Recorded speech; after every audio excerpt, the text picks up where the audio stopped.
Hey Internet friends, 2021. New year, same Revenge of the Nerds plot. Mr. Microsoft, the fourth publicly richest person in the world, and great-grandson of the Federal Reserve Empire, Bill Gates, has embarked on a new endeavor, procuring farmland across the United States to the tune of 224,000 acres that spans across 18 states, earning him the spot as one of the top feudal lords. His largest land holdings reside in Louisiana, Arkansas, Nebraska, Arizona, and Washington. So Gates has gone from computer nerd to generous philanthropist making it rain vaccines down in Africa, the top doctor without a medical degree to #1 go-to guy and public health expert on all things coronavirus and lockdowns. And now he's playing a game of Monopoly with farmland.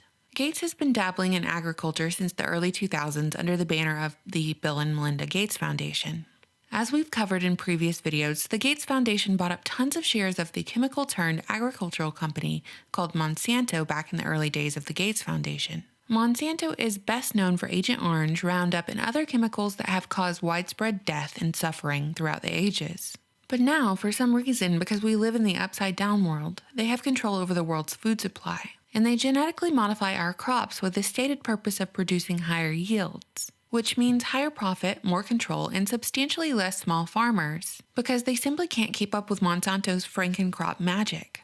According to the article I was reading about Farmer Gates, his land is, quote, held directly and through third-party entities by Cascade Investments, Gates' personal investment vehicle. In 2008, the Bill and Melinda Gates Foundation announced $306 million in grants to promote high-yield, sustainable agriculture among smallholder farmers in sub-Saharan Africa and Asia. The foundation has further invested in the development and proliferation of supercrops resistant to climate change and higher-yield dairy cows. Last year, the organization announced Gates Ag One, a nonprofit to advance those efforts, end quote.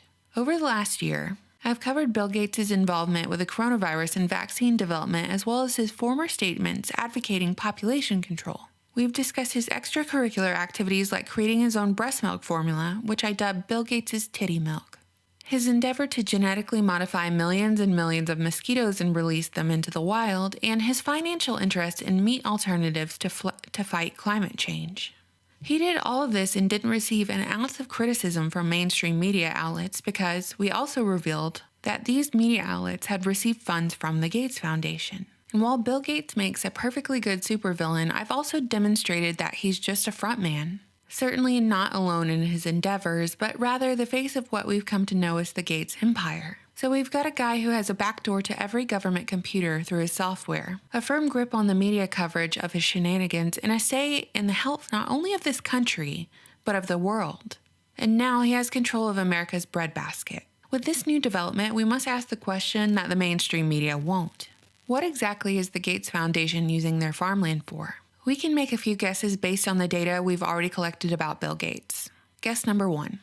Given that Bill Gates is so heavily invested in meat alternatives, perhaps he aims to drastically raise the cost of natural beef so he can push the soy alternative, pushing lab-grown burgers to the forefront as the most affordable option for everyone. But like this tweet said, if you're planning to block out the sun, you don't buy that farmland to grow food.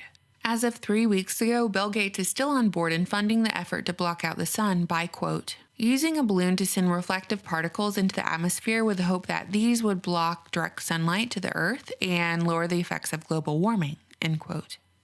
Guess number 2, neo-feudalism.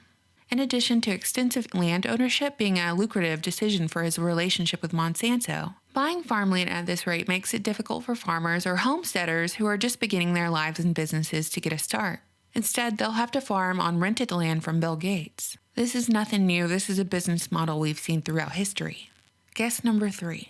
This goes along with the information we have about Agenda 21 and Agenda 2030. The less available farmland there is out in the country, the higher the likelihood that people are pushed towards the major city centers, aka megacities and smart cities, where universal basic income is implemented alongside the trend of jobs being replaced by robots and artificial intelligence.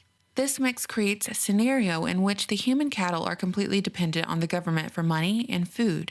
And since all the folks are in one place in these smart cities, they're easily monitored too. The technocrats of the Great Reset we keep hearing about tell us that in the future there is no private property. You'll own nothing and you'll be happy. Except the controllers, of course. They'll own everything, just like Farmer Bill. Guess number 4, the inoculation angle. Did you know that plants can be used as biofactories for producing antigens and vaccines on a large scale? Essentially, you can use plants to vaccinate the population. The idea is instead of getting a shot, which is an intentional decision to get inoculated, instead you could just eat a tomato or a piece of fruit and be vaccinated, directly getting that immunity in the form of edible vaccines. You really wouldn't even know it if you were immunized, because there's no prick of the needle. Scientists have been working on edible vaccines for decades, but allegedly it hasn't been rolled out to the public yet. With the advent of COVID-19 and the race to immunize the entire population whether they like it or not, the idea of edible vaccines is being toyed with. And the theory here is, given Bill Gates' philanthropic and financial interest in vaccinating the population, this land may be used to produce and harvest edible vaccines. Problem, reaction, solution.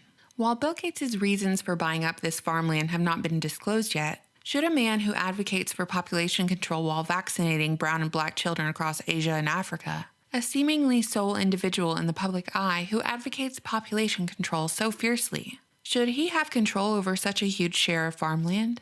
It's the same way these tech companies have monopolized the online sphere and therefore the control and flow of information.